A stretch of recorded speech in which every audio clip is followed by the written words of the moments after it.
Record పెట్టుకోలే. ఎవరు on చేసినావు? నమస్తే, వెల్కమ్ టు క్యూ న్యూస్. నేను మీ మధు. నేను మీ చందు. రైట్, ఇక నిన్న 9వసారి నిర్మలా సీతారామన్ గారు బడ్జెట్ ప్రవేశపెట్టిరు. ఈసారి తెలంగాణకు ఎంతో కొంత అక్కడికొచ్చే బడ్జెట్ అనుకుంటే గుండు సుండే మిగిలింది, నిరాశ మిగిలింది మన బడ్జెట్లో. ఇక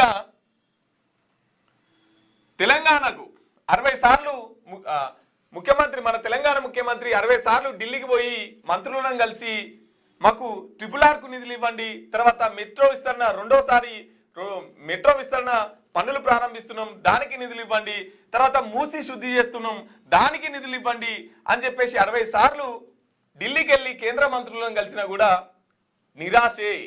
కేంద్ర బడ్జెట్లో ఒక 3 రైళ్లు తెలంగాణ మీద నుంచి బుల్లెట్ ట్రైన్లు, ఇది ఒక్కటే తప్ప మిగతాదంతా నిరాశ మిగిలించినటువంటి పరిస్థితి ఈ బడ్జెట్లో. ఇక నిన్న నందినగర్ కేసీఆర్ నివాసంలో సుమారు 5 గంటల పాటు సిట్ విచారణ జరిగింది. సిట్ విచారణలో 5 గంటలు కేసీఆర్ ఆ విచారణకు తమ అమూల్యమైన సమయాన్ని కేటాయించారు. తర్వాత గులాబీ శ్రేణులు అందరూ నందినగర్ నివాసానికి ఇంటికెళ్ళి అందరికీ అభివాదం తెలిపినటువంటి పరిస్థితి. మొత్తం రాష్ట్ర వ్యాప్తంగా ఎక్కడికక్కడ బైక్ ర్యాలీలు, తర్వాత రేవంత్ రెడ్డి దిష్టిబొమ్మ దహనం చేసి ఇది తెలంగాణ ఆత్మ గౌరవానికి ఇబ్బంది కలిగించే విషయం అని చెప్పేసి ఎక్కడికక్కడ ప్రెస్ మీట్లు ఖండించినటువంటి పరిస్థితి. ఇక నిన్న ఎవరికి రామ్ చరణ్కి వారసుడు వచ్చారని తమ అభిమానులంతా వాళ్ళ ఇంటి దగ్గరికి వెళ్ళి శుభాకాంక్షలు తెలిపినటువంటి పరిస్థితి. మిత్రులారా, ఇలా ఉన్నాయి తెలంగాణలోని వాతావరణ పరిస్థితులు, రాజకీయాలు. ఇక మార్నింగ్ న్యూస్లోకి వెళ్దాం. ఏ పత్రిక ఏమేమి రాసుకొచ్చిందో తెలుసుకునే కంటే ముందు మార్నింగ్ న్యూస్ చూస్తున్నటువంటి మిత్రులు ఒకసారి మన వీడియోని లైక్ చేయండి, షేర్ చేయండి, మీ అభిప్రాయాన్ని కామెంట్ చేయండి. మిత్రులారా, మీ సమస్యల్ని మా దృష్టికి తీసుకురండి, కామెంట్ చేయండి ప్రతి ఒక్క విషయాన్ని. ఇక మార్నింగ్ న్యూస్లోకి వెళ్దాం. ముందుగా దిశ పత్రికను చూసుకుందాం.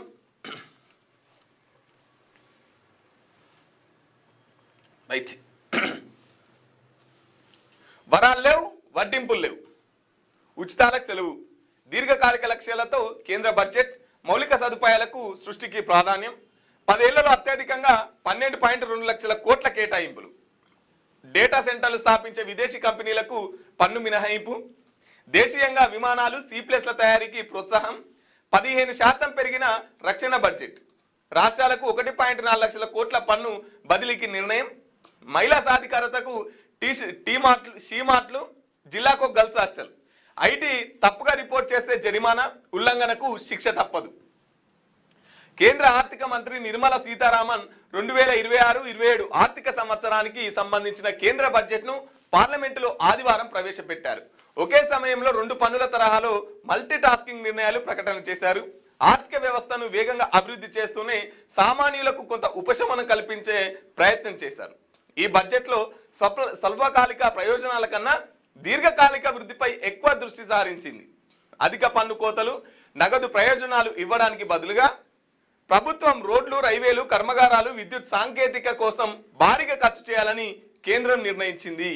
ఇక తాత్కాలికంగా అంటే మీరు అడిగిన వరాలు ఇవ్వకుండా దేశానికి పర్మనెంట్గా ఉపయోగపడి రెవెన్యూ జనరేట్ అయ్యేటట్టు మేము ఈ బడ్జెట్లో దీర్ఘకాలిక ప్రణాళికల్ని ప్రవేశపెట్టినామని చెప్పేసి రాసుకుంటూ వస్తున్నారు.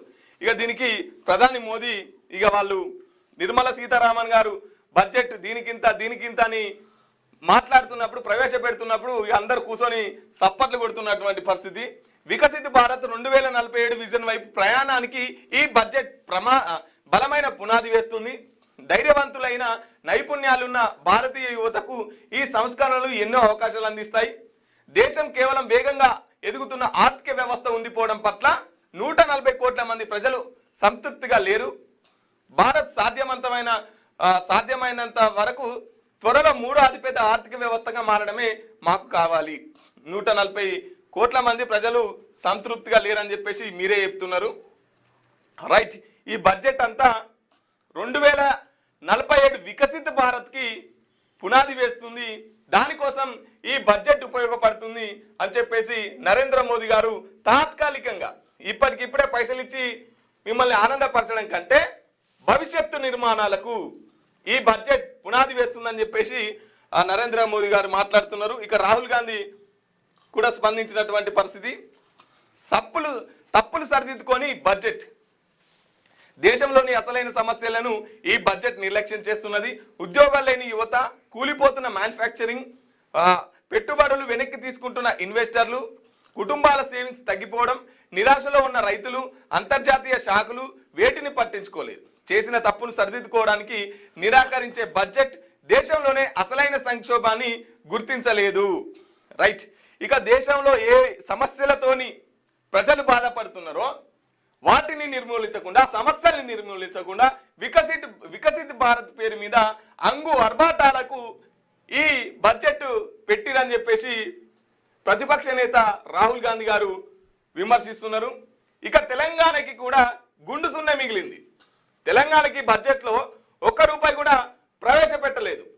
60 సార్లు ఢిల్లీకి ముఖ్యమంత్రిగా వెళ్ళిరు. 8 మంది మన రాష్ట్రంలో ఎంపీలుగా ఉన్నారు. అయినా కూడా తెలంగాణ ఊసెత్తకుండా, తెలంగాణకు కొంత నిధులు ఇవ్వకుండా ఈ బడ్జెట్ ప్రవేశపెట్టినటువంటి పరిస్థితి. రైట్. ఆ పెద్ద ఆయన సుప్రీం మీరేనా? రాజకీయ ప్రయోజనాల కోసమే ట్యాపింగ్ జరిగిందా? ఎన్నికల ముందు ప్రతిపక్ష నేతల ఫోన్లు ట్యాప్ చేయించారా? రేవంత్ ఆయన కుటుంబ సభ్యుల ఫోన్ ట్యాపింగ్ మీకు తెలిసే జరిగిందా? ప్రభాకర్ రావు టీంతో మీరు ఎప్పుడైనా నేరుగా మాట్లాడారా? ఇజ్రాయెల్ నుంచి తెప్పించిన సాఫ్ట్వేర్ కోసం బీఆర్ఎస్ అకౌంట్ నుంచి డబ్బులు వెళ్ళాయా? మాజీ సీఎం కేసీఆర్పై సిట్ ప్రశ్నల వర్షం. సుమారు 5 గంటల పాటు విచారణ. 60 ప్రశ్నల్లో కొన్నిటికే సమాధానం ఇచ్చినట్టు టాక్. అనంతరం ఎర్రవల్లి ఫామ్ హౌస్కు సార్ పయనమైండు. ఇక బ్లాక్మెయిల్ చేయించి ఎలక్టరల్ బాండ్స్ వసూలు చేశారా? సంధ్యా కన్వెన్షన్ శ్రీధర్ రావు ద్వారా కోట్ల ఎలక్టరల్ బాండ్స్ ఎలా వచ్చాయి అని సిట్ మొత్తానికైతే ప్రశ్నల వర్షం కేసీఆర్ గారి మీద కురిపించిందట. దాంట్లో భాగంగా ఆయనే ఈ డైలాగ్ ఉంటుంది కదా, తెలియదు, మర్చిపోయినా, గుర్తులేదు అనే డైలాగులు చాలా వాడారట. అందులో కొన్నిటికి మాత్రమే ఆయన సమాధానం ఇచ్చినట్టు తెలుస్తూ ఉంది. ఇక ఫోన్ ట్యాపింగ్ కేసులో హైదరాబాద్ నందినగర్లో మాజీ సీఎం కేసీఆర్ను సిట్ అధికారులు ఆదివారం సుమారు 5 గంటల పాటు విచారించారు. ఎర్రవల్లి ఫామ్ హౌస్ నుంచి మధ్యాహ్నం 2 గంటలకే నందినగర్ నివాసానికి కేసీఆర్ చేరుకున్నారు. SB joint CP Vijay Kumar, DCP Narayana Reddy, investigation officer Venkatagiri, అదనపు డీసీపీ కేఎస్ రావు, గ్రూప్ కమాండర్ గ్రేహౌండ్స్ ఎం రవీందర్ రెడ్డి, ఏసీపీ శ్రీధర్తో కూడిన 6 సభ్యుల బృందం 2వ అంతస్తులో మధ్యాహ్నం 3 గంటలకు విచారణ చేపట్టింది. నిబంధనల ప్రకారం మొత్తం విచారణను పోలీసులు వీడియో రికార్డింగ్ చేశారు.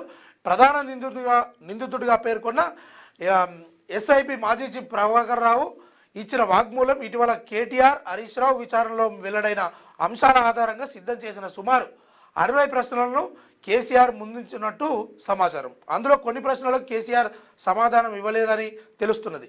ట్యాపింగ్ కేసులో నిందితుడిగా పేర్కొన్న టాస్క్ ఫోర్స్ మాజీ డీసీపీ రాధాకిషన్ రావును ప్రస్తావించిన పెద్ద ఆయన, సుప్రీం ఎవరు? మీరేనా? ఫోన్ ట్యాపింగ్ నిర్ణయం ఎవరిది? భద్రతా కారణాలా లేక ఇంకేదైనా కారణాల వల్ల మీరు ఈ ట్యాపింగ్ చేయించిరా?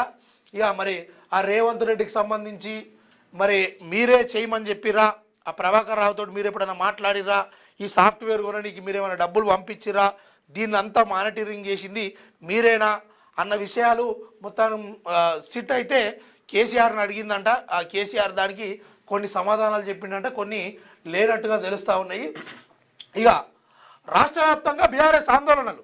రేవంత్ దిష్టిబొమ్మల దహనం, తెలంగాణ భవన్ వద్ద ఉద్రిక్తత. నిన్న మొత్తానికి ఒక రకమైనటువంటి వేడి జరిగింది తెలంగాణ రాష్ట్రంలో ఈ ఫోన్ ట్యాపింగ్ విషయంలో అని చెప్పుకోవచ్చు. ఎందుకంటే ఎక్కడ చూసినా రేవంత్ రెడ్డి దిష్టిబొమ్మ దహనం చేసిర్రు. ఇక కొన్ని చోట్లనైతే ఆయన పేరు, ఆయన ఫోటో రాసి దానికి గట్టిగా తాడు కట్టి ఇక మెడకు తాడేసి ఇక పోల్కు మీద వేలాడదీసిర్రు ఉరేసినట్టుగా. ఇట్లా మొత్తానికి ఎన్ని చిత్ర కారణాలు చేయాల్సి వచ్చిందో అన్నీ చేసేసిర్రు.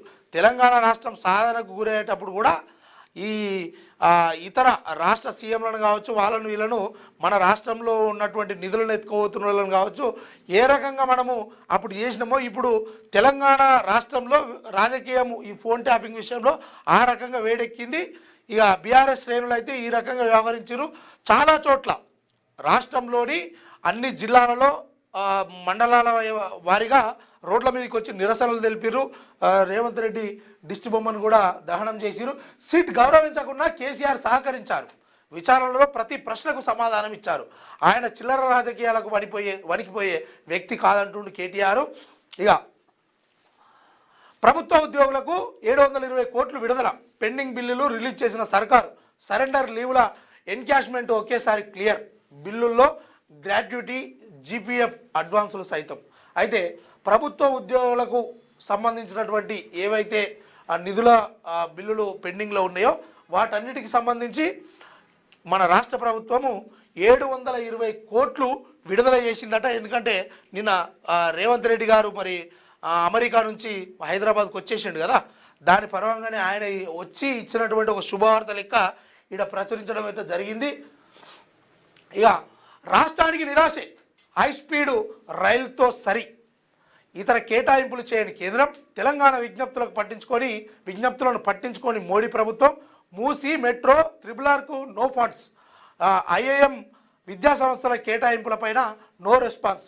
కేంద్ర బడ్జెట్లో తెలంగాణకు నిరాశ ఎదురైంది. హైదరాబాద్కు హై స్పీడ్ ట్రైన్ మినహా ఎలాంటి కేటాయింపులు చేయలేదు. పలు అంశాలపై రాష్ట్ర ప్రభుత్వ విజ్ఞప్తులను కేంద్రం పట్టించుకోలేదని స్పష్టమవుతుంది.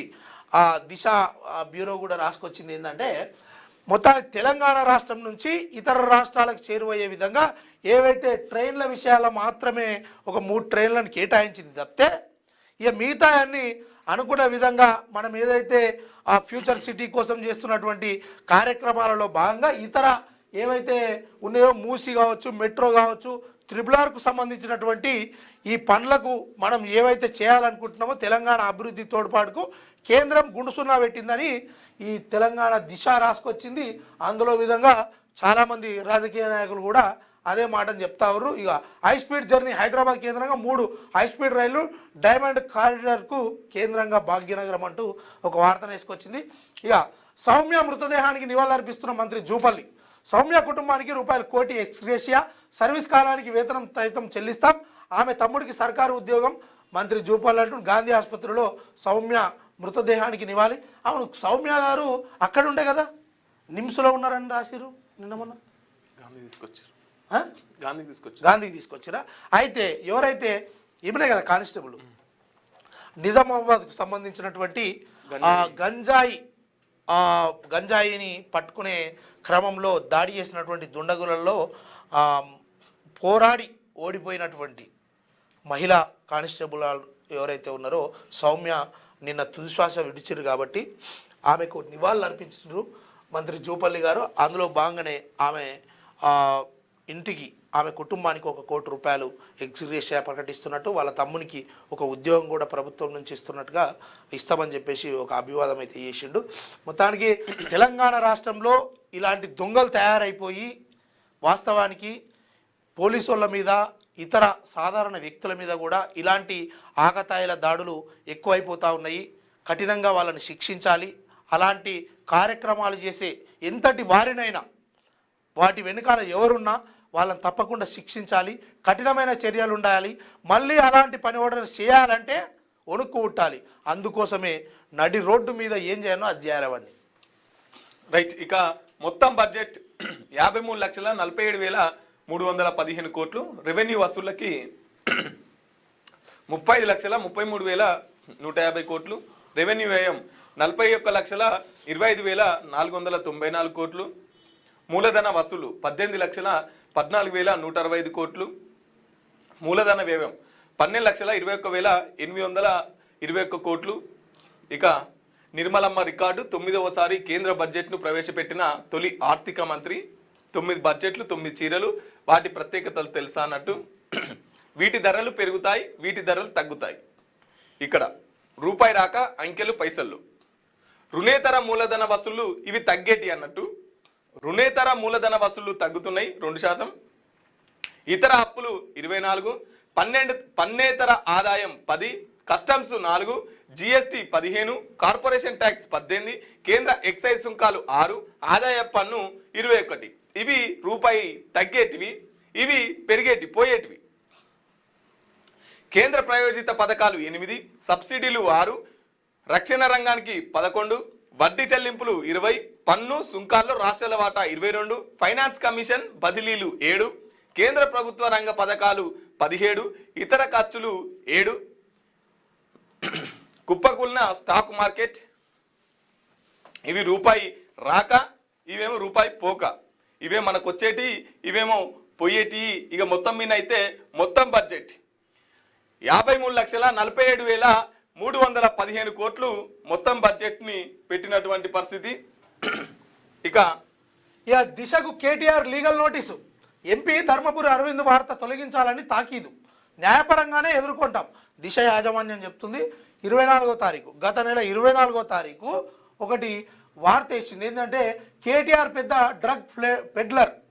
బీఆర్ఎస్ ప్రభుత్వం హయాంలో ఫోన్ ట్యాపింగ్ జరిగిన మాట వాస్తవం. నా ఫోన్ కూడా ట్యాప్ చేశారు. సీఎం రేవంత్ ప్యాకేజీలకు అమ్ముడు పోకుంటే 4 రోజుల్లో బీఆర్ఎస్ లీడర్లు జైలుకు వెళ్ళడం ఖాయం. కేటీఆర్ ఓ పెద్ద డ్రగ్ పెడ్లర్. ఆయనపై డ్రగ్స్ కేసులు పెట్టాలే. డ్రగ్స్ తీసుకునేటోళ్లకు క్యారెక్టర్ ఏముంటుందని ధర్మపురి అరవింద్ అన్నట్టుగా ఈ వార్త రాస్తే, ఈ వార్త పట్ల దిశకు నోటీసులు జారీ చేసిరట. ఎవరు? కేటీఆర్ లీగల్ నోటీసులు పంపారు. అనుచితమైనటువంటి వ్యాఖ్యలు చేస్తూ ఉన్నారు, ఇవి రాస్తూ ఉన్నారు నా మీద అన్నట్టుగా రాస్తే దానిని ఎదుర్కోవడానికి దిశ యాజమాన్యం కూడా సిద్ధంగా ఉన్నట్టు ఒక వార్తను తీసుకొచ్చారు. ఇక బడ్జెట్లో తెలంగాణకు తీవ్ర అన్యాయం. మూసి అభివృద్ధి, RRR మెట్రోకు నిధులేవి? ప్రధాని కేంద్ర మంత్రులను ఎన్నోసార్లు కలిసినా నిరాశే. డిప్యూటీ సీఎం బట్టి విక్రమార్క అంటారు. ఇక తెలంగాణ రాష్ట్రానికి సంబంధించి ఇప్పటిదాకా చెప్పిన కదా, ఏదైతే ఓన్లీ ఆ ట్రైన్ల విషయం తప్పితే మిగతా అంతా నిరాశనే కలిగింది. మేము ఈ తెలంగాణను ఒక మోడల్గా తీర్చిదిద్దుదాం అనుకుంటే కేంద్రం ఎలాంటి మాకు నిధులు ఇవ్వలేదు. RRR కావచ్చు, లేకపోతే మూసి శుద్ధీకరణ కావచ్చు, లేకపోతే మెట్రోకు సంబంధించిన నిధులేవి మాకు ఇస్తలేరు. ఇక నిరాశనే ఎదురైంది. ఈడ బాగుంటారు కదా కేంద్ర మంత్రులు, ఈ మంత్రులు పోయి కూడా మంత్రులు ఉన్న తెలంగాణ రాష్ట్రానికి ప్రయోజనం లేదు. ఎట్టకేలకు తెలంగాణకైతే నిరాశ మిగిలింది కేంద్ర బడ్జెట్ తోటి అనే ముచ్చటనైతే చెప్పారు. ఇక సంక్షేమం ప్లస్ అభివృద్ధి ఈక్వల్ టు కేంద్ర బడ్జెట్ అంటే మన సంజయ్ గారు వేసుకొచ్చారు. ఉపాధి అవకాశాలు, మౌలిక వసతులకు పెద్దపీట, నవభారత యువత భవిష్యత్తుకు పెట్టుబడి, కేంద్ర సహాయ మంత్రి బండి సంజయ్ అంటూ ఈ చెప్పే దాంట్లో కూడా ఎంత అది ఉంటుందంటే వికసిత భారత్, ఇక ప్రధానమంత్రి ఇంకోటి, ఈ నవభారత యువత భవిష్యత్తుకు పెట్టుబడి వినడానికి వినసొంపుకుంటాయి. ఇప్పుడు మన తెలంగాణ రాష్ట్రంలో కాంగ్రెస్ ప్రభుత్వం ప్రజాపాలన అన్నట్టే ఉంటుంది. ప్రజలు ఏమవుతున్నా విద్యార్థుల హాస్టళ్ళల్లో పురుగులన్నం తిని బల్లులు జల పురుగులు పడ్డ సాంబారు అవి ఇవి పెట్టి జనాలను ఇట్లయితే ప్రజలను పట్టించుకోకుండా అటు ఇటు తిరుగుతున్నటువంటి రాష్ట్ర ప్రభుత్వము ప్రజాపాలన అని పేరు ఎట్లా పెట్టుకుందో వీళ్ళు కూడా అంతే అన్నట్టు. కేంద్రం నుంచి వచ్చే నిధులకు తెలంగాణ రాష్ట్రానికి పెద్ద గుండు సున్న పెట్టారు. కానీ ఇక చెప్పుకోవడంలో వికసిత భారత్, ఇంకో మోడల్ తెలంగాణ, లేకపోతే మోడల్ ఇది మన భారతదేశము అన్న మాటలు చెప్పుకోవడం వరకే ఇదంతా. రైట్. రాష్ట్రంపై కేంద్ర వివక్ష, బడ్జెట్లో మరోసారి అన్యాయం. 60 సార్లు ఢిల్లీకి వెళ్ళొచ్చిన రేవంత్ రెడ్డి ఏం సాధించారు? చోటాబాయ్ పలికిన మాటలు బూటకమే అని చెప్పేసి కేటీఆర్ అంటుండు. చోటాబాయ్ అంటే మన రేవంత్ రెడ్డి 60 సార్లు ఢిల్లీకి పోయినా కూడా ఏం తీసుకొచ్చిండు? ఏం లేదు. బడ్జెట్లో మరోసారి అన్యాయం జరిగిందని చెప్పేసి, రాష్ట్రం మీద కేంద్ర వివక్ష చూపుతుందని చెప్పేసి కేటీఆర్ గారు మాట్లాడుతున్నటువంటి పరిస్థితి.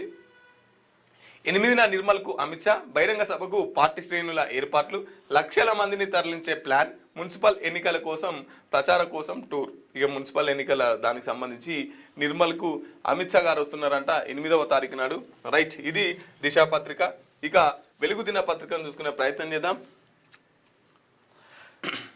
దేశంలోని యువశక్తిని ముందుకు నడిపిస్తూ పేదరిక నిర్మూలన, ప్రజల జీవన ప్రమాణాలను మెరుగుపరచడమే లక్ష్యంగా ఈ బడ్జెట్ను రూపొందించాం. ఆర్థిక వృద్ధిని వేగవంతం చేయడం, నైపుణ్యాలు సామర్థ్యాలను పెంచుకోవాలన్న ప్రజల ఆకాంక్షలను నెరవేర్చడం సబ్కా సాత్ సబ్కా వికాస్ విజన్. ఈ 3 కర్తవ్యాలను స్ఫూర్తిగా తీసుకొని బడ్జెట్కు రూపకల్పన చేశాం. ఖాదీ పరిశ్రమను బలోపేతం చేయడానికి మహాత్మా గాంధీ గ్రామ్ స్వరాజ్ కార్యక్రమాన్ని ప్రారంభిస్తున్నాం. ఇప్పుడు వీళ్ళు ఈ మాటలన్నీ చెప్పకపోతే తెలంగాణకు తెడ్డు చూపించడము, ఇంకా వేరే రాష్ట్రాలలో మేము ఎలాంటి నిధులు ఇవ్వలేదు, అదేవిధంగా కేంద్ర ప్రభుత్వం చాలా బడ్జెట్ను అద్భుతంగా ఆవిష్కరించలేదు అని చెప్పుకొస్తారా? వికసిత భారత్ ఈ మాటలు చూడే గమ్మ సబ్కా సాత్ సబ్కా వికాసు ఇవన్నీ పదాలన్నీ వినడానికి వినసొప్పుకుంటాయి, కానీ ఇందులో వచ్చి తెలంగాణ రాష్ట్రానికి ప్రత్యేక నిధులు వచ్చింది అయితే ఏమి లేదు. సబ్కా నిరాశ్, ఏ రంగాన్ని మెప్పించని బడ్జెట్. వరాలు లేవు, వడ్డింపులు లేవు, సాదాసీదాగానే కేంద్ర పద్దు. సామాన్యులకు దక్కింది లేదు, వ్యాపారులకు ఊరట లేదు. పాత పద్ధతిలోనే పన్ను విధానం, వేతన జీవులకు నిరాశే. విబిజీ రామ్ జీకి 95,000 కోట్లు. ఎన్నికలు జరిగే రాష్ట్రాలపై వరాల జల్లు కురిపించిన ఆర్థిక మంత్రి. రక్షణ, హోం, వ్యవసాయానికి నిధుల పెంపు. క్యాన్సర్ మందులపై బేసిక్ కస్టమ్స్ డ్యూటీ రద్దు. డిఫెన్స్కు పెద్దపీట 7.85 లక్షల కోట్లు.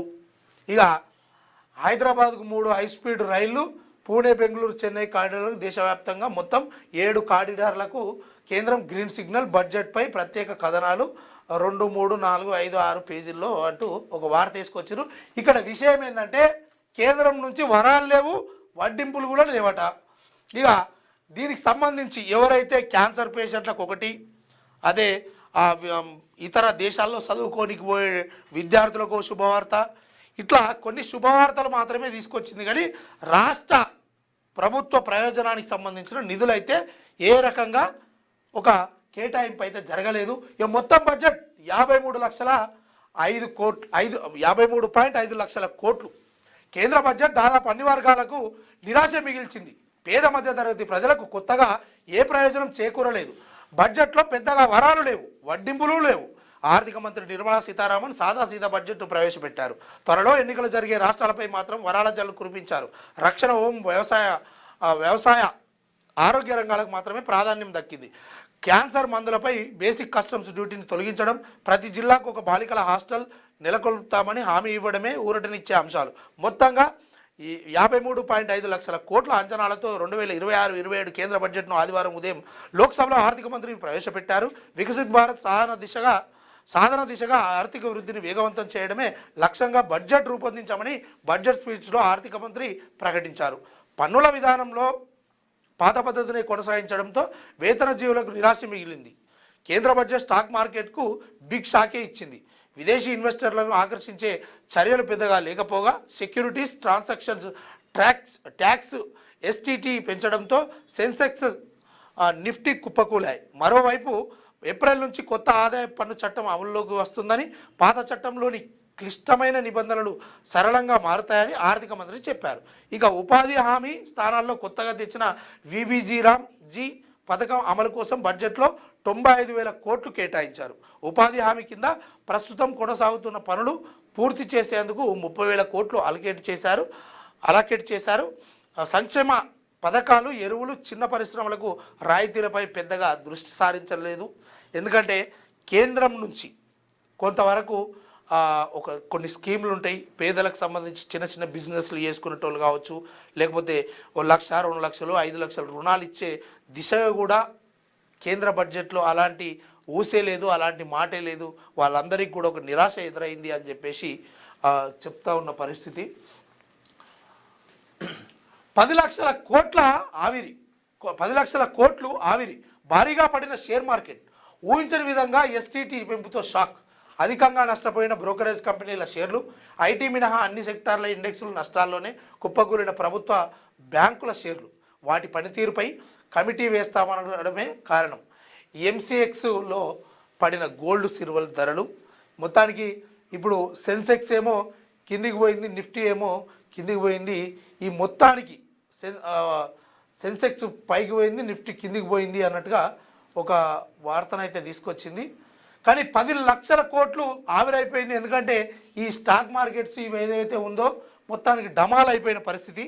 ఈ డమాల్ దాంట్లో ఈ బంగారము, ఈ వెండి, ఈ రేట్లు కొంతవరకు కొంచెం తగ్గే అవకాశం ఉన్నది. ఇక దాని భాగంగానే ఇదంతా వార్త తీసుకొచ్చి రైట్. ఇక ధరలు తగ్గేవి, వేటికి ధరలు తగ్గాయి అంటే 17 రకాల క్యాన్సర్ ఔషధాలు, అరుదైన వ్యాధుల మెడిసిన్స్ కి ధరలు తగ్గుతున్నాయట. తర్వాత మొబైల్ ఫోన్స్, టాబ్లెట్, విదేశాల నుంచి తెప్పించుకునే ఎలక్ట్రానిక్ గాడ్జెట్లకు ధరలు తగ్గుతున్నాయట. తర్వాత మైక్రోవేవ్ ఓవెన్ విడి విభాగాలకు, సోలార్ ప్యానెళ్లకు, పదార్థాల తయారీకి దానికి సంబంధించి కూడా ధరలు తగ్గుతున్నాయి.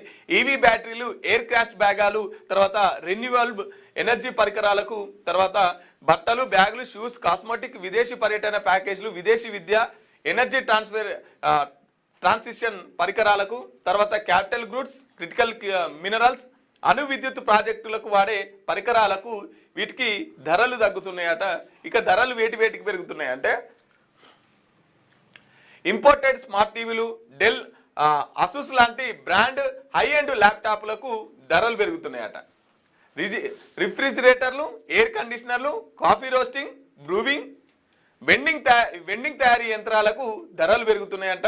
తర్వాత లగ్జరీ వాచ్లు, ఆల్కహాల్, సిగరెట్స్, బీడీలు, పాన్ మసాలా, గుట్కలకు కూడా ధరలు పెరుగుతున్నాయంట. ఆదాయపు వివరాలు సరిగ్గా చూపని వారికే విధించే జరిమానా 100% పెంపు ఉంటుందట. ఆదాయ వివరాలు సరిగ్గా చూడకపోతే జరిమానా 100% పెంపు ఉంటుందట. తర్వాత futures, options trading, ammonium phosphate, ammonium nitrophosphate లాంటి ఎరువులకు కూడా ధరలు వేస్తున్నారట. షూటింగ్స్కు వాడే పరికరాలు, కెమెరాలకు కూడా ధరలు వేస్తున్నాయట. సరే, వీటికి వేస్తే పెంచిరు కానీ ఈ ఎరువులకు ఎందుకు వేస్తున్నారు అంటే రైతులకు ఇబ్బంది కలిగించే పనే ఇది. ఇంకా వీటికి ధరలు పెరుగుతున్నాయి, వీటికి ధరలు తగ్గుతున్నాయి. కేంద్ర బడ్జెట్ ప్రవేశపెట్టినటువంటి బడ్జెట్లో ఇక కేంద్రం అప్పు 214 లక్షల కోట్ల, తర్వాత ఈ ఏడాది 17,64,034 కోట్లు పెరిగే ఛాన్స్. 8 ఏళ్లలో 1,12,83,876 కోట్లకు పెరిగిన అప్పులు. 1,12,83,876 కోట్లకు ఇంత అప్పు పెరిగిందట కేంద్రం. మన భారతదేశంలో ఇంత అప్పు మిగిలింది, 1,00,00,000 కోట్ల అప్పు మన నెత్తిమిన, ఇంత అప్పుల కుప్పు ఉన్నది. ఇక మేము ఏమంటారు, make in India, made in India అని చెప్పేసి అభివృద్ధి చెందుతున్న భారతదేశం అని చెప్పేసి మాట్లాడుతుంటాం. కానీ ఎలా అభివృద్ధి చెందుతుందా అంటే అప్పులలో అభివృద్ధి చెందుతుంది భారతదేశం. కోట్ల రైట్. సామాన్యులను పట్టించుకోవాలని చెప్పేసి ప్రతిపక్ష నేత రాహుల్ గాంధీ అంటున్నారు. యువతకు ఉద్యోగాలు లేవు, తయారీ రంగం కుదేలవుతున్నది, ఫారిన్ ఇన్వెస్టర్లకు స్టాక్ మార్కెట్ నుంచి డబ్బులు తీసుకుపోతున్నారు, రైతులు ఇబ్బందులు ఎదుర్కొంటున్నారు, ప్రపంచ దేశాల నుంచి సవాళ్లు ఎదురవుతున్నాయి. ఈ సంక్షోభాలను కేంద్రం పట్టించుకోలేదు, వీటికి బడ్జెట్లో ఎలాంటి పరిష్కారాలు చూపలేదు, సామాన్యుల సమస్యలను కేంద్రం విస్మరించిందని చెప్పేసి మాట్లాడుతున్నారు. నిజంగా యువతకు ఉద్యోగాలు లేవు, యువతకు వాస్తవంగా నిరుద్యోగం చాలా పెద్ద ఎత్తున పెరిగిపోతున్నది. దీని నుంచి తప్పించుకోవడానికి ఈ మందుకు అలవాటు అవుతున్నారు, ఈ డ్రగ్స్కి అలవాటు అవుతున్నారు, గంజాయికి అలవాట్లు అవుతున్నారు. ఇంట్లో తిననీయరా, ఉండనీయరా, బయటకు వస్తేనేమో ఉద్యోగాలు లాగా. డిగ్రీ చదివిన వాళ్ళు కూడా ఆటోలు నడుపుతున్నారు, డిమార్ట్లలో పనిచేస్తున్నారు, తర్వాత ఇతర కంపెనీలలో పనిచేస్తున్నారు, బట్టల షాపులలో పనిచేస్తున్నారు, పాన్పూరి బండిలు పెడుతున్నారు, బీర్ కంపెనీలలో పనిచేస్తున్నారు. డిగ్రీ చదివిన వాళ్ళు కూడా డిమార్ట్లలో మూటలు మోస్తున్నారు. నిరుద్యోగం ఇంత పెద్ద ఎత్తున పెరిగిపోతున్నది. ఉద్యోగాలు లేవు, పని చేసుకొని బతుకుదామంటే పనులు లేవు, అన్ని యంత్రాలు వచ్చేసినాయి. లేదంటే ఇతరులు వేరే దేశానికి వచ్చిన వాళ్ళు, తర్వాత వేరే రాష్ట్రం నుంచి వచ్చిన వాళ్ళు పని చేసుకొని బతుకుతున్నారు అతి తక్కువ జీతాలకి. 3 పూటలు గడితే చాలు, ఇక సంపాదించుడు దేవుడెరుగు. ఇంత పెద్ద ఎత్తున నిరుద్యోగం పెరుగుతున్నది. ఇక ప్రజల ఆకాంక్షలను ప్రతిబింబం ఈ బడ్జెట్ ఇండియాను 2047 నాటికి అభివృద్ధి చెందిన దేశంగా మారుస్తున్నది. దేశంలోని 140 కోట్ల మంది ఆకాంక్షలను ఈ పద్దు ప్రతిబింబం. వికసిత్ భారత్ నిర్మాణానికి బలమైన పునాది. క్యాష్బ్యాక్స్ అధిక వృద్ధి రేటు మధ్య సరైన సమతూకం పాటించింది. ద్రవ్యలోటును తగ్గించడం, ద్రవ్యోల్బాన్ని అదుపులో ఉంచడం దీని ప్రత్యేకత. దేశాన్ని గ్లోబల్ డేటా సెంటర్ హబ్గా మార్చేందుకు పన్ను రాయితీలు ఇచ్చామని చెప్పేసి నరేంద్ర మోదీ గారు మాట్లాడుతున్నారు. ఇక ఈ బడ్జెట్ తోని 144 కోట్ల జీవితాల్లో వెలుగులు వంచబోతున్నాం. ఇక ఈ బడ్జెట్ అందరి ఆకలిని తీరుస్తుంది అని చెప్పేసి నరేంద్ర మోదీ గారు మాట్లాడుతున్నారు. హైదరాబాద్లో ఎంత పెద్ద ఎత్తున నిరుద్యోగం ఉన్నది. 3 పూటలు తిండి తినలేకపోతున్నారు. 3 పూటలు తిండి తినలేక 2 పూటలు తిని ఇంకో పూట పస్తులు ఉండే వాళ్ళ సంఖ్య పెరుగుతున్నది. ఇది వాస్తవం. పని లేదు, తిండి లేదు. ఎవరు బతకాలే? బతికితే సుసంపన్నులే బతకాలి, పేదోళ్ళంతా చచ్చిపోవాలి. ఇగో ఇటువంటి కార్యక్రమాలు మన ప్రభుత్వాలు చేస్తున్నాయి. డిఫెన్స్కి అయితే పెద్దపీట వేసింది. ఏంటంటే డిఫెన్స్కి దాదాపుగా 7.85 లక్షల కోట్లు అయితే కేటాయించినట్టుగా తెలుస్తూ ఉంది. ఇప్పుడు ఏవైతే మన డిఫెన్స్ సంస్థలు ఉన్నాయో మన సెంట్రల్ గవర్నమెంట్కి సంబంధించి ఆ డిఫెన్స్ సంస్థలకి ఒక 7.85 లక్షల కోట్లు అయితే కేటాయించినట్టు. తెలంగాణకు గుండు సున్నా, రాష్ట్ర ఆత్మగౌరవాన్ని దెబ్బతీసేలా కేంద్ర బడ్జెట్. డిప్యూటీ సీఎం బట్టి పక్క రాష్ట్రానికి వరాల జల్లు, మనపై వివక్ష కక్ష, హైదరాబాద్ను కాదని ఆరెంజ్ ఎకనామిక్ ప్రాజెక్టు ముంబై పాలు, సెమీ కండక్టర్ లేదు, మెట్రో ఊసే లేదు, ఫార్మా హబ్కు దగా, బయోలో మొండిచేయి, రాజకీయాలకు అతీతంగా కేంద్రంపై పోరాడదామని రాష్ట్ర ఎంపీలకు పిలిపిస్తుండట. ఇక కేంద్ర బడ్జెట్లో తెలంగాణకు తీవ్ర అన్యాయం జరిగిందని డిప్యూటీ సీఎం బట్టి విక్రమార్క మండిపడ్డారు. కేంద్రం ప్రవేశపెట్టిన 53.5 లక్షల కోట్ల భారీ బడ్జెట్లో రాష్ట్రానికి కేటాయింపులు బిగ్ జీరో అని పేర్కొన్నారు. ఆదివారం ప్రజాభవన్లో బట్టి విక్రమార్క మీడియాతో మాట్లాడారు. సీఎం రేవంత్ రెడ్డి మంత్రుల బృందం ఢిల్లీ వెళ్లి ప్రధాని మోదీ, ఆర్థిక మంత్రి నిర్మలా సీతారామన్ను కలిసినా ఫలితం దక్కలేదని పేర్కొన్నారు. రాష్ట్ర అభివృద్ధికి అవసరమైన నిధుల కోసం అనేక విన్నపాలు చేసినా కేంద్రం కనీసం కనికరించలేదన్నారు. రాష్ట్ర ప్రయోజనాలను కేంద్రం విస్మరించిందని తెలంగాణ ఆత్మగౌరవాన్ని దెబ్బతీసేలా ఈ బడ్జెట్ ఉందని విమర్శించారు. విభజన హామీల ఊసే ఎత్తకుండా కేంద్రం మొండి చేయి చూపిందని, ఇది తెలంగాణ ప్రజలను వంచడమే అన్నారు. తెలంగాణపై కేంద్రానికి ఉన్న వివక్ష ఈ బడ్జెట్ ద్వారా మరోసారి స్పష్టంగా బహిర్గతమైందని పేర్కొన్నారు. ఇక మనం అనుకున్నట్టు తెలంగాణ రాష్ట్రానికి సంబంధించి మొత్తానికైతే మేము పరిపాలించలేనంత స్థాయిలో మాకు కేంద్రం అయితే ఏం సహకారం ఇస్తలేదు, నిధులు కూడా కేటాయించలేదు. ఇక మరి మేమేం రేపు పొద్దుగాల ఏం ఇప్పుడు చెప్పిన దాంట్లో ఏం చేయకున్నా ఏం ఇవ్వకున్నా మమ్మల్ని ఏమనొద్దు, అంత కేంద్రాన్ని అనాలే అన్న విధంగా మాత్రము చెప్పుకొచ్చారు, ఇక్కడ రాసుకొచ్చారు. రైట్. ఫోన్ ట్యాపింగ్ మీరే చేయమన్నారా? సుప్రీం పెద్ద ఆయన అంటే ఎవరు? మీరేనా? కేసీఆర్ పై సిట్టు ప్రశ్నల వర్షం, ఆధారాలు ముందుంచి ఎంక్వైరీ. పదవి విరమణ చేసిన తర్వాత ప్రభాకర్ రావును ఎస్ఐబి చీఫ్ గా ఎందుకు నియమించారు? ప్రణీత్ రావుకు ప్రమోషన్ ఎందుకు ఇచ్చారు? బీఆర్ఎస్ అనుకూలంగా స్పెషల్ ఆపరేషన్ టార్గెట్స్ టీమ్స్ పనిచేసిందా? సీఎంఓ నుంచి ఎస్ఓటీలకు వెళ్లిన వందల నెంబర్లు ఫోన్ ట్యాపింగ్ లిస్టులో ఉన్నాయి. ప్రెస్ మీట్ లో విడుదల చేసిన ఎమ్మెల్యేల కొనుగోలు ఆడియోలు ఎలా వచ్చాయి? ప్రభాకర్ రావు, రాధాకిషన్ రావు స్టేట్మెంట్ల ఆధారంగా 4.5 గంటల ఎంక్వైరీ.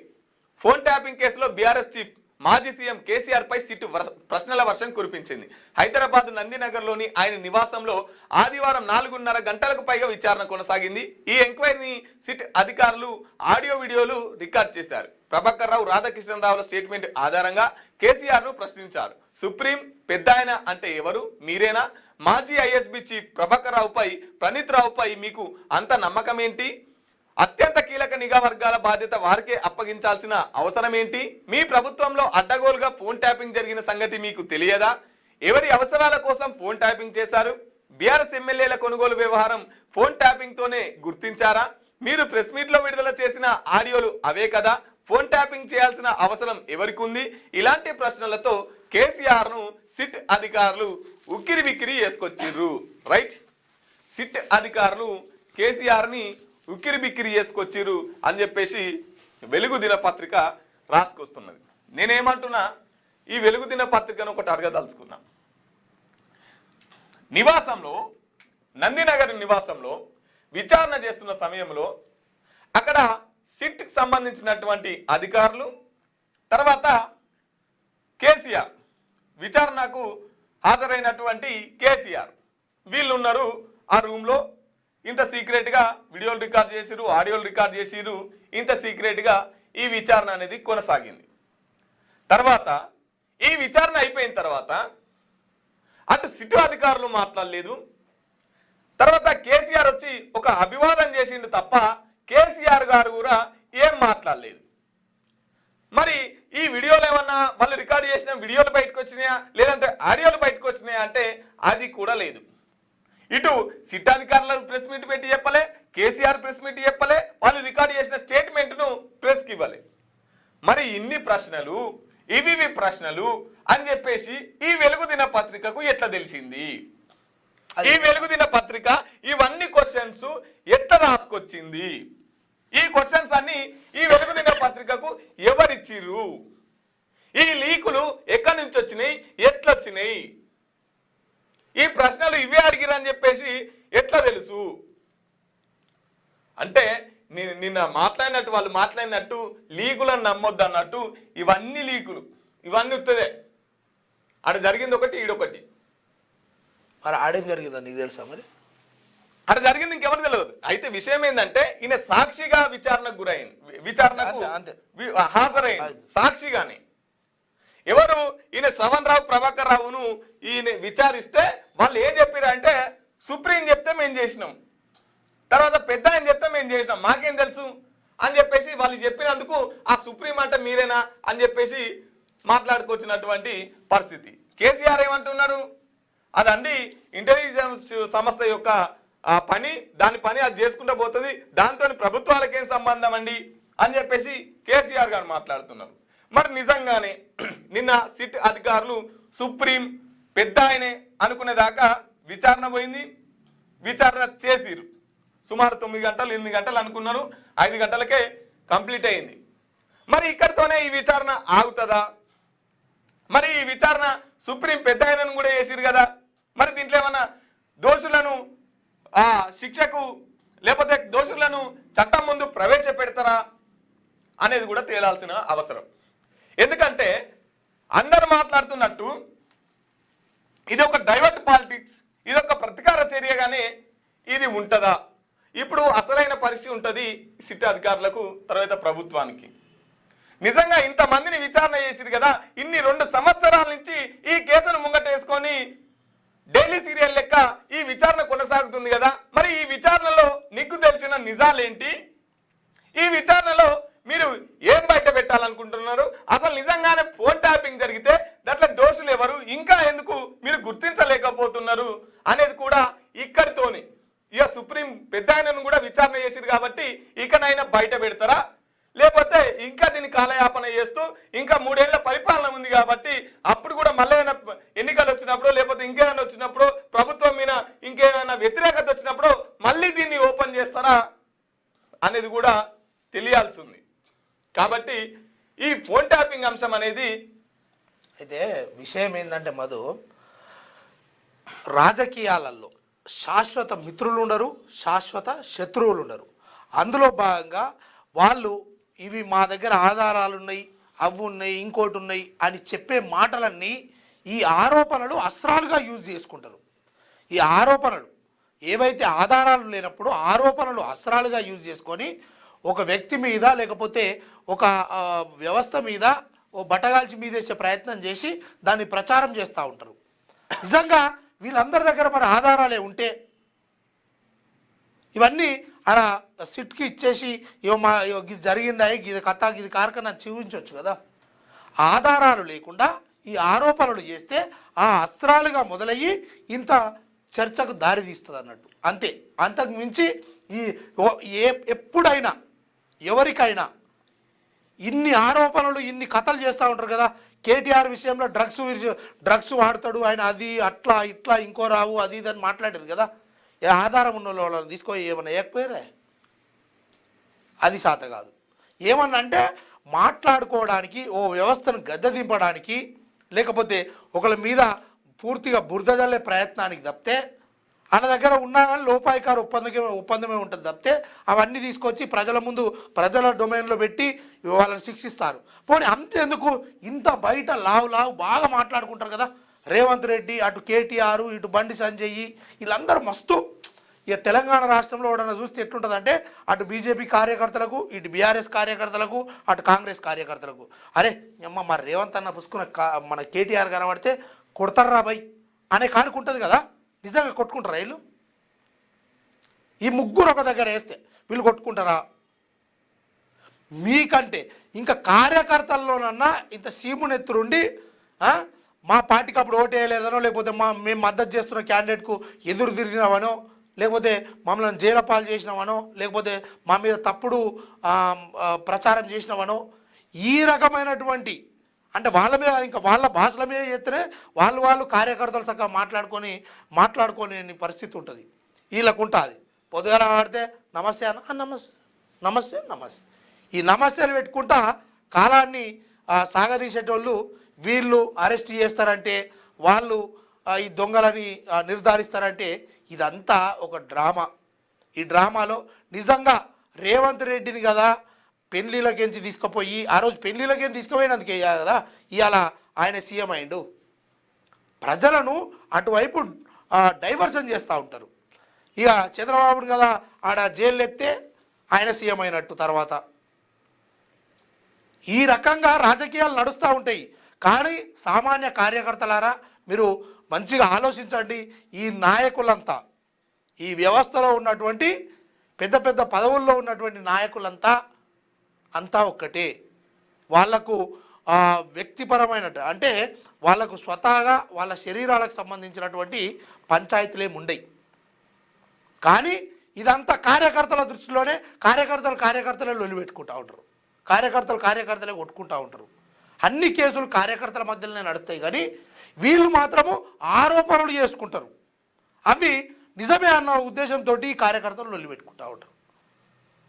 ఇక ఇది ఎంతవరకు వస్తుంది, సిలికి ఏం దాకా అవుతుంది, మరి మెడ చుట్టుకు తిరిగిన పాము కరుస్తుందా, లేకపోతే మనోని వేచి అని వదిలిపెడుతుందా, అదైతే తర్వాత చూడాల్సిన అంశం ఉంది.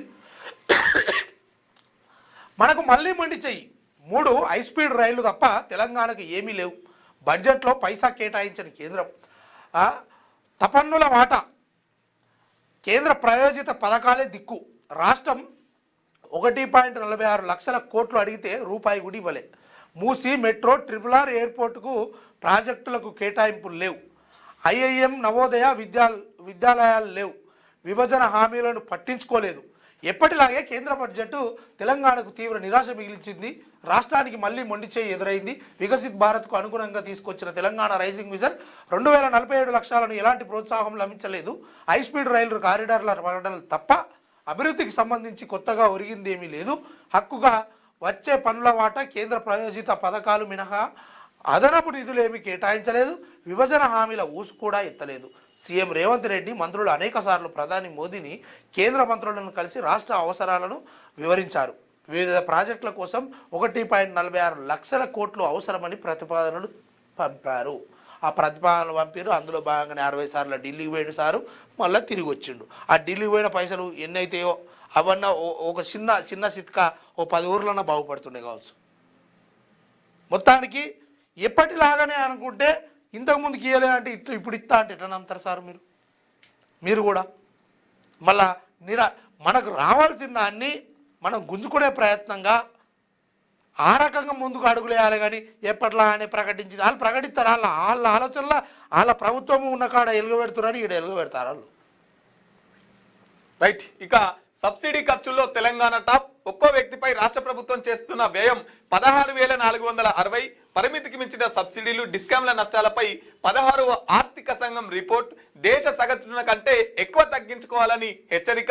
రాబోయే 5 ఏళ్లలో ఆర్థిక క్రమశిక్షణ పాటించకపోతే గ్రాంట్లపై ఆంక్షలు, అర్హులకే స్కీములు, నగదు బది అందేలా గైడ్లైన్స్ ఉండాలని సూచన. ఇక తెలంగాణ సబ్సిడీలు ఇస్తుంది కదా తెలంగాణ ప్రజలకి, దాంట్లో టాప్ గా ఉందట. మరి ఎక్కడ సబ్సిడీలు ఇచ్చింది, ఎంతవరకు సబ్సిడీలు ఇచ్చింది, ప్రజలు ఎంతవరకు ఈ రుణాలను తీసుకొని బాగుపడ్డారు, ఎంతవరకు వీళ్ళు అభివృద్ధి అయ్యారు అనేది ఎవరికి తెలియదు. కానీ తెలంగాణ మాత్రం సబ్సిడీల్లో టాప్ ఇచ్చిందట. ఎక్కడ టాప్ ఇచ్చింది, ఏ సబ్సిడీల్లో టాప్ ఇచ్చింది, ఏ రుణాల మీద సబ్సిడీ ఇచ్చింది, అసలు మీరు ఏం ప్రవేశపెట్టారు, ఏం ఇంప్లిమెంట్ చేసిరు, ఏదన్నా ఒక్కటన్నా అసలుకే లేవు అంటే ఇలా తెలంగాణ టాప్ అని రాసుకొచ్చినటువంటి పరిస్థితి. ఒక్క వ్యక్తిపై రాష్ట్ర ప్రభుత్వం చేస్తున్న ఖర్చు అట ఇది. ఖర్చు 16,460 రూపాయలట. ఏ సంవత్సరానికి చేస్తున్న ఖర్చు ఇది? ఏ రకంగా మరి? ఇంకా ఆదాబ్ చూసుకుందాం. ఆదాబ్ మొదటగా ఆదాంలో ఆజ్ కీ బాత్. జీవితంలో ఎప్పుడూ కూడా ఒక మనిషి అందరిని ఒప్పించాలని ప్రయత్నం చేయకూడదు. అందరికీ నచ్చాలని కోరుకోవడం కూడా మూర్ఖత్వం అవుతుంది. అందరికంటే నేనే గొప్ప అనుకోవడం అవివేకం, అజ్ఞానం, అల్పత్వం. ఎందుకంటే ఒక వేలు పొట్టి ఒక వేలు పొడువు, ఇలా ఉన్నంత మాత్రాన వాటి విలువలు ఎప్పటికీ మారవు. వాటి ప్రత్యేకత వాటికి ఉంటుంది. అక్షరం రాయాలన్నా అన్నం తినాలన్నా 5 వేళ్ళు కలవాల్సిందే. ఇక మనుషులు కూడా అంతే. చిన్న పెద్ద అనే తేడా వద్దు, ఉండకూడదు కూడా. ఎవరి ప్రాముఖ్యం వారిదే. అలా అందరూ కలిస్తేనే సమాజం అవుతుంది. ఒక గొప్ప మాటనే, మంచిది. అసలు నిజంగా ఆజ్ కీ బాత్ రాసిన వాళ్ళు మరి ఆదాబ్ హైదరాబాద్ రాసిందా ఇంకోళ్ళని రాసిరా, కానీ ఒక మంచి ఒక మనిషి జీవిత సత్యాలను తెలిపే ఒకటువంటి ఒక ఆజ్ కీ బాత్ అనే కథనంలో వేసింది. ఎంత చెట్టుకు అంతే గాడుపు, యోని సమస్యలు వానికే. నేను అందరికీ నచ్చాల్సిన అవసరం లేదు, నాకు కూడా అందరూ నచ్చాల్సిన అవసరం లేదు.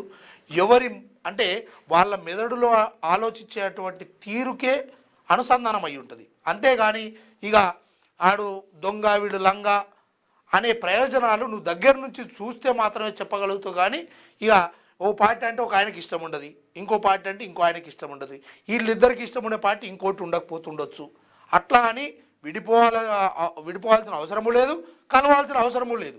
కానీ ఏదేమైనా ఒక వ్యవస్థను నిర్మించాలంటే అందరూ కలిసికట్టుగా పనిచేయాల్సి ఉంటుంది. కాబట్టి ఈరోజు కేంద్ర ప్రభుత్వం మీద ఒత్తిడి తీసుకురావాలంటే కూడా ఇరు పార్టీలు, అన్ని రకాలైనటువంటి పార్టీలు తెలంగాణ రాష్ట్రం వైపు నిధులు రావాలంటే కేంద్రం పైన ఒత్తిడి తీసుకురావాలి. అంతేగాని ఇక మనుషులు ఎవరికాళ్ళు గొప్పోళ్ళు అనుకుని జీవించొద్దు, అందరూ గొప్పోళ్ళే అనుకుని వాళ్ళు జీవిస్తుంటారు. కాబట్టి గద్దరు ఒక మాట చెప్తాడు జీవితం గురించి. ఏమంటాడంటే, జీవితమే పోరాటం, ఓటమి గెలుపుల పయనం, ప్రకృతికి జీవితానికి ఎదురీయడం ప్రకృతి నేర్పిన రహస్యం. ఈ ప్రకృతిలో ప్రతి ఒక్కటి తమ పని తాము చేసుకునే బతుకుతాయి. తమ అబ్బాయి సంపాదించిన దాని మీద బతకవు రెక్కలు వచ్చిన తర్వాత ప్రతి పక్షికి కావచ్చు, ప్రతి జీవికి కావచ్చు, ప్రతి జంతువులకు కావచ్చు సొంత ఆస్తి అనేది ఎక్కడ కూడా ఉండదు. ఖచ్చితంగా ఆ రోజు పని చేసుకునే ఆ రోజు బతకాలి. బైబిల్లో ఒక మాట ఉంటుంది, నిన్ను వల్ల నీ పొరుగు వారిని ప్రేమించుడని. నిన్ను వల్ల నీ పొరుగు వారిని ప్రేమిస్తే ఇక్కడ కులం నిర్మూలన అయిపోతుంది, ఇక్కడ ఆర్థిక అసమానతలు తొలగిపోతాయి, ఇక్కడ రంగు రుచి ఎత్తు పొడుగు ఇవన్నీ కోల్పోతాయి. కాబట్టి వీళ్ళు మాట్లాడతారు కమ్యూనిస్టులు ఇదే సమసమాజం అని, ఇదే విప్లవం అని చెప్పేసి. నిజంగా ఒక మనిషి ఉన్నతంగా ఎదగాలి అనుకుంటే అది ఆలోచన పరంగానే, ఇంకోటి తొక్కి కాదు. కాబట్టి ఇంకోటి కూడా విషయం ఏంటంటే, మనిషి ఒక్కడే రేపటి కోసం ఆలోచించి రేపటి కోసం కూడబెట్టుకొని రేపటి కోసం బ్రతుకుతుంటాడు. కానీ పశువులు అదేవిధంగా జీవరాశులు కూడా ఎప్పటికప్పుడు తమ ఆహారాన్ని వాటి అవసరాలను అప్పటికప్పుడే నిర్మించుకొని గూడునైనా ఇవి బతుకుతూ ఉంటాయి. రేపటి కోసం నిర్మించుకునేటోడు, రేపటి కోసం దాచుకునేటోడు, రేపటి కోసం జీవించేటోడు మనిషే. ఇది గుర్తుంచుకోవాలి.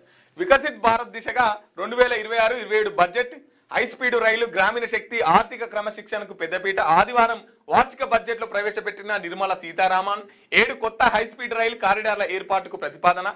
గ్రామీణ మహిళా వ్యవసాయ రంగానికి కీలక పథకాలు, మానసిక ఆరోగ్య, దివ్యాంగుల ఆరోగ్యం కోసం సరికొత్త ప్రోగ్రామ్స్, ఆర్థిక క్రమశిక్షణ కట్టుబాటు, 4.4%తో ద్రవ్యోల్బణం. ఇక నిర్మలా సీతారామన్ గారు 9వసారి ప్రవేశపెట్టినటువంటి బడ్జెట్. ఇదేంది ముఖ్యమైన మార్పులు, ఆదాయ పన్నులో కీలక మార్పులు, కొత్త పన్ను విధానం, మధ్యతరగతి ప్రజలకు, వేతన జీవులకు ఊరటనిస్తూ పన్ను స్లాబుల్లో మార్పులు చేశారు. ప్రాథమిక పన్ను మినహాయింపు పరిమితిని 3 లక్షల నుండి 4 లక్షలకు పెంచారు. వేతన జీవులకు ఇచ్చే స్టాట్స్ డిడక్షన్స్ నుంచి 75,000 నుంచి ₹1,00,000 వరకు పెంచారు. ఈ మార్పుల వల్ల కొత్త పన్ను విధానంలో సంవత్సరానికి 13 లక్షల వరకు ఆదాయపు ఉన్నవారు ఎటువంటి పన్ను చెల్లించాల్సిన అవసరం లేదు. మంచి వార్త రైట్. ఇక తెలంగాణకు తీరని అన్యాయం చేసిందని చెప్పేసి బట్టి విక్రమార్క గారు చెప్తున్నారు. ఫోన్ ట్యాపింగ్ తో నాకేం సంబంధం అని చెప్పేసి కేసీఆర్ గారు మాట్లాడుతున్నారు. తప్పుడు కేసులతో ఇరుకున పడకండి, సిట్ ఆధారాలకు సూచించిన కేసీఆర్, అధికారులకు సూచించిన కేసీఆర్, దాదాపు 5 గంటల పాటు విచారించిన అధికారులు, ఆధారాలను ముందుంచి విచారించిన సిట్, విచారణ తతంగాన్ని రికార్డ్ చేసిన ఆఫీసర్స్, విచారణకు ముందు భావోద్వేగానికి గురైన కేసీఆర్. ఏమని భావోద్వేగానికి గురైందంటే, ఈ ఇంట్లోనే స్వరాష్ట్రానికి సంబంధించినటువంటి ప్రణాళికలు వేసినాం. ఈ ఇంట్లోనే తెలంగాణ రాష్ట్రం కోసం తిండి తిప్పలు నిద్రలు లేకుండా ఎన్నో రోజులు కష్టపడి తెలంగాణ రాష్ట్రాన్ని ప్రత్యేక రాష్ట్రంగా ఏర్పాటు చేసినాం. అటువంటి ఈ ఇంట్లోనే ఈ తెలంగాణలో నన్ను ఒక దోషిగా నిలబెట్టి ఈ రోజు నన్ను సిట్టు విచారణ చేస్తున్నది. ఇది చాలా అత్యంత బాధాకరమైన విషయం. ఈ నేను కట్టిన గూడులో నన్నే దొంగగా నిలబెట్టిరు, ఇది నాకు చాలా బాధేస్తుంది అని చెప్పేసి భావోద్వేగానికి గురైనట్టు కూడా తెలుస్తా ఉన్నది. నిన్న ఇదే బాగా చర్చ నడిచింది.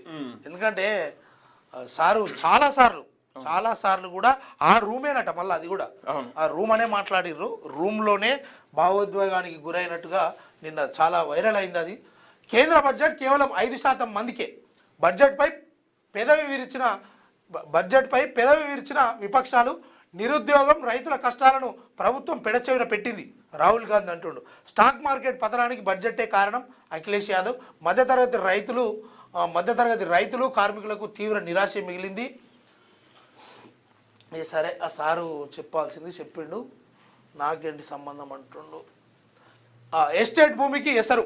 సికింద్రాబాద్లో పేటరేగిపోతున్న అక్రమార్కులు, శతాబ్దాల చరిత్ర ఉన్న కన్యకా పరమేశ్వరి అమ్మవారి ఆలయం అక్రమంగా కూల్చివేత, ప్రేక్షక పాత్రలో ఎండోమెంట్ అధికారులు, ఈ రోజుకు కూడా నమోదు కాని పోలీస్ కేసు, పక్కనే ఉన్న ఎస్టేట్ భూమిలో అడ్డగోలు నిర్మాణాలు చేస్తున్న కబ్జాకోర్లు, అవినీతి మత్తులో జోగుతున్న ఎస్టేట్ ఆఫీసర్, సిబిసిఐడి విచారణతో పాటు అధికారుల అవినీతిపై ఎంక్వైరీ జరపాలి. భారీ ఎత్తున ముడుపులు తీసుకొని పరోక్ష సహకారం అందిస్తున్న ఎండోమెంట్ అసిస్టెంట్ కమిషనర్, ప్రైవేట్ గుడి అంటూ బుకాయిస్తున్న అవినీతి అధికారి, ఎస్టేట్ భూమిని రక్షించి గుడి కూల్చిన వ్యక్తులపై కేసులు నమోదు చేయాలంటూ అవినీతికి పాల్పడేవారు దైవాన్ని సైతం ఖాతరులు చేయడం లేదు, కేవలం అక్రమార్జనే ధ్యేయంగా సాగుతున్నారు. జగన్మాత కన్యకా పరమేశ్వరి ఆలయాన్ని తమ ఆదాయ వనరుగా మార్చుకున్నారు. భక్తులు విస్తుపోయేలా అక్రమ దందా నడిపిస్తున్నారు. కానీ ఆదాబ్ హైదరాబాద్లో ఒక కథనాన్ని ప్రస్తావించాలంటే, ఒక కథనం రాయాలన్నా ఎంతో పకడ్బందీగా అన్ని ఆధారాలను తీసుకొని రాస్తారు. ఈ రాసిన దాంట్లో నిజంగా మరి చూడండి, అమ్మవారి ఆలయము ప్రైవేటుది, అటు గవర్నమెంట్ది, ఎండోమెంట్కు దీనికి కొంచెం సంబంధం లేదా అనే వార్తలు రాసింది కదా. దీని మీద కొంతవరకు దృష్టి సాధించండి. అమ్మవారు అంటే, దేవుడు అంటే ఏ దేవుడైనా ప్రజల దేవుడు, ఇది ప్రజల ఆస్తి, దీన్ని ఎట్టి పరిస్థితుల్లో కబ్జాకోర్లకు దక్కకుండా చూడాలని మేము కూడా ఆశిస్తున్నాము. రైట్. శాంతి దిశగా అడుగులు.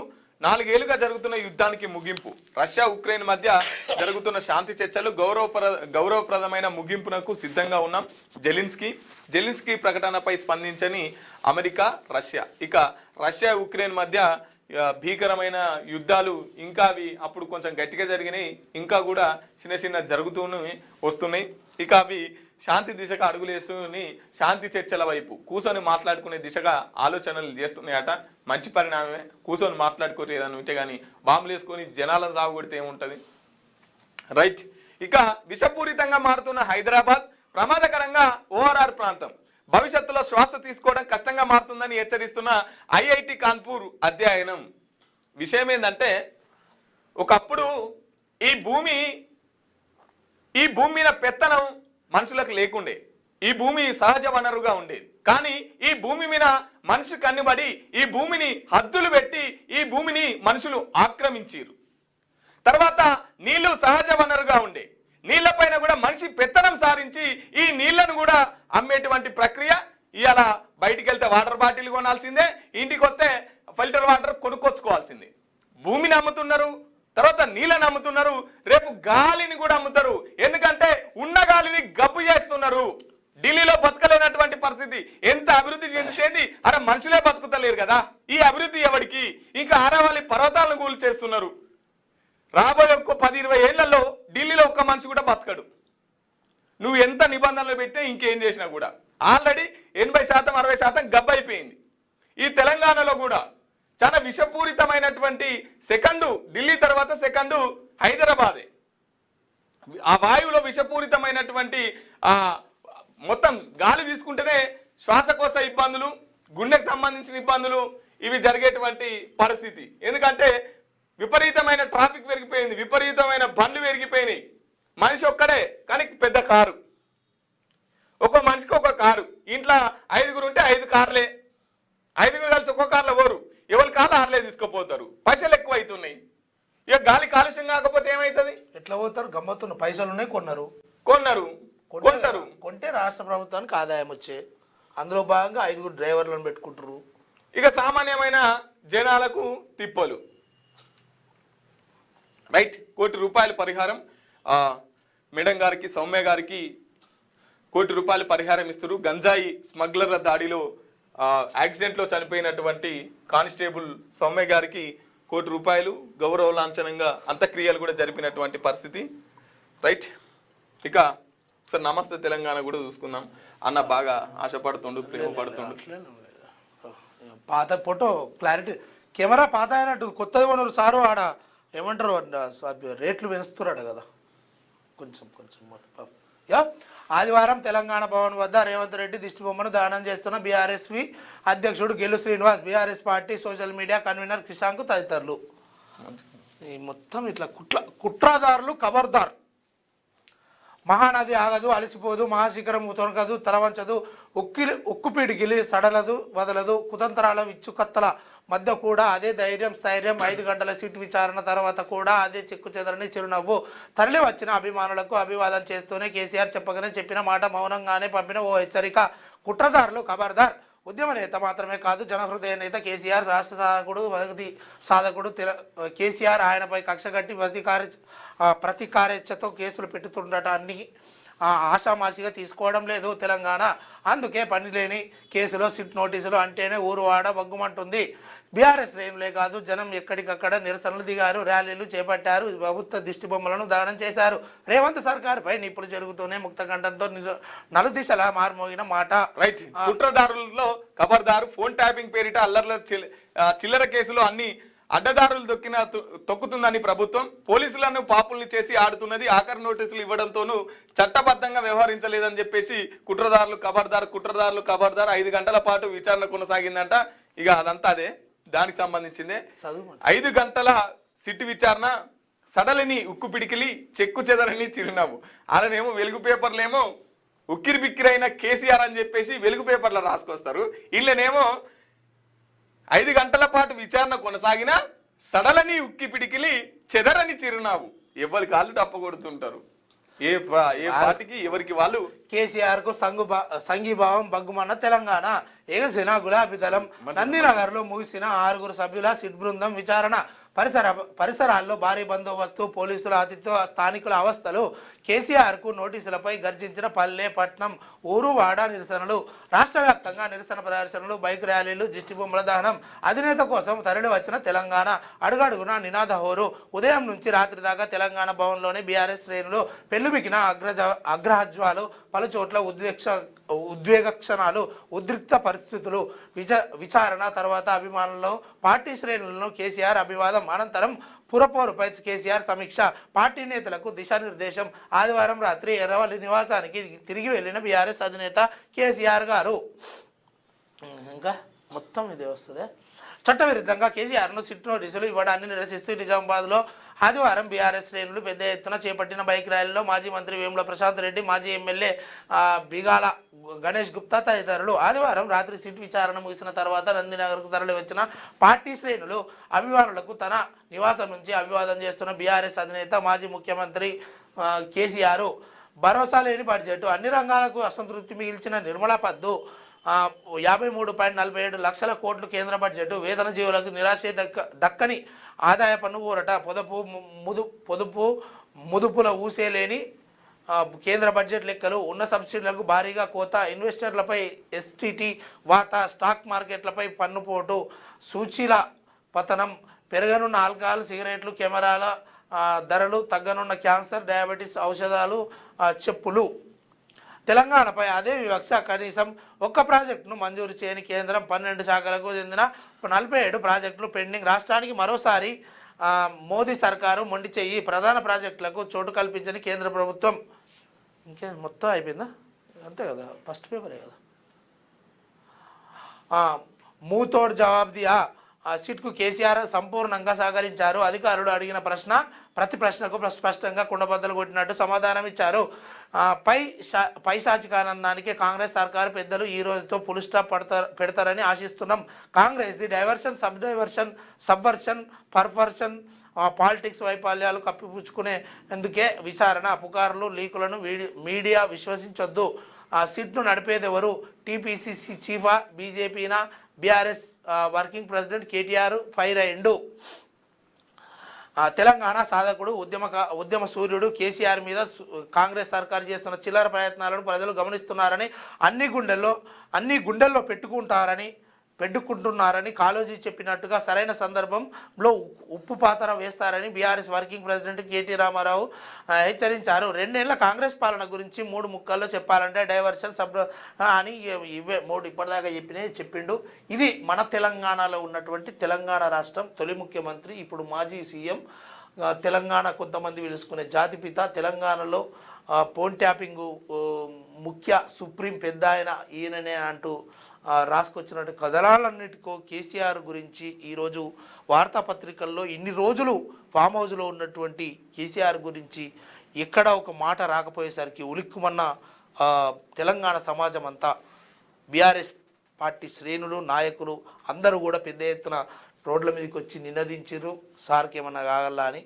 అందుకోసం ఇది ఈరోజు నమస్తే తెలంగాణ పత్రికలో ప్రచురించబడినటువంటి వార్తా విశేషాలు.